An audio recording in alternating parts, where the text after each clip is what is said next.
অনেকেই হয়তো পাশের কোনো জঙ্গল, রাস্তার ধারে বা জমির কোনায় এই গাছটি দেখে থাকে। এর নাম হলো হাতির সুর। দেখতে সাধারণ ছোট ছোট পাতার সাথে ছোট লম্বা ফুল বের হয়, যা দেখতে হাতির সুরের মতো। তাই এর নামকরণ হয়েছে হাতির সুর। তবে এই সাধারণ দেখতে গাছের ভিতরে লুকিয়ে আছে অসাধারণ কিছু উপকারিতা। প্রথমেই বলি, এই গাছকে আয়ুর্বেদ ও ইউনানিতে বহু বছর ধরে ব্যবহার হয়ে আসছে, বিশেষ করে কিডনি, প্রস্রাব ও লিভারের সমস্যায়। এই গাছের পাতা ও কাণ্ড সবচেয়ে গুরুত্বপূর্ণ অংশ। গবেষণায় দেখা গেছে এতে থাকে অ্যালকালেটস, ফ্ল্যাভিনেটস, ট্যানিন, স্যাপস এবং আরও কিছু শক্তিশালী অ্যান্টিঅক্সিডেন্ট উপাদান।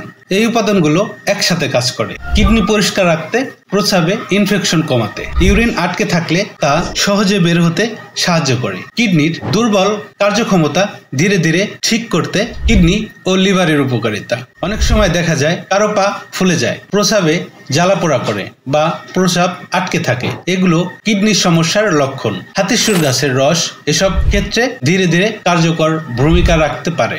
শুধু কিডনি নয়, এটি লিভারের জন্য অত্যন্ত উপকারী, বিশেষ করে যারা ফ্যাটি লিভার, দীর্ঘদিনের জন্ডিস বা হালকা হেপাটাইটিসে ভুগছেন, তাদের জন্য হাতির সুরের পাতা বা কাণ্ড থেকে তৈরি রস উপকারে আসতে পারে। ডায়াবেটিক্স ও নারীদের সমস্যা, এতে থাকা ফ্লাভিনেট উপাদান রক্তের গন্ডকোজের মাত্রা কমাতে সাহায্য করে, যা ডায়াবেটিস নিয়ন্ত্রণে সহায়ক। নারীদের ক্ষেত্রে অনিয়মিত মাসিক, অতিরিক্ত রক্তপাত, মাসিকের ব্যথা কমাতে গ্রামাঞ্চলে এই গাছ ব্যবহার হয়ে আসছে। প্রস্রাবের বারবার চাপ, ইউরিন আটকে থাকা, এমনকি প্রোস্টেট গ্রন্থির সমস্যাতেও এটি কার্যকর হতে পারে।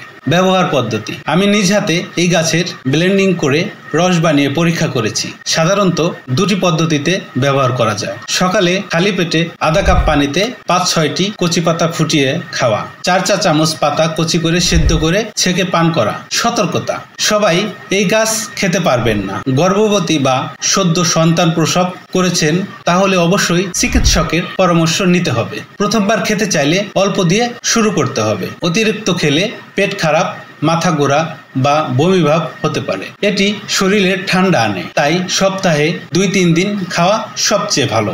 মনে রাখবেন, ভেষজ ওষুধের ভারসাম্য রাখা জরুরি। প্রতিদিন খেলে শরীর দুর্বল হয়ে যেতে পারে।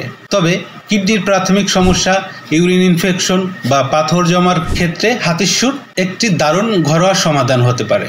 আমার অভিজ্ঞতায় যারা নিয়ম করে সঠিক নিয়মে এই গাছের রস খান, তারা শুধু ইউরিনের সমস্যা নয়, বরং হালকা কিডনির জটিলতা, এমনকি স্কিন অ্যালার্জি থেকেও আরাম পান। তবে চিকিৎসকের ফলো আপ থাকা অবশ্যই জরুরি। শেষ কথা, এই ছোট্ট গাছটা হয়তো গ্রামাঞ্চলে পড়ে থাকে উপেক্ষিত হয়ে, কিন্তু প্রকৃতির এই শক্তিশালী ভেষজ গাছকে চিনুন, জানুন এবং সঠিকভাবে ব্যবহার করুন। ধন্যবাদ।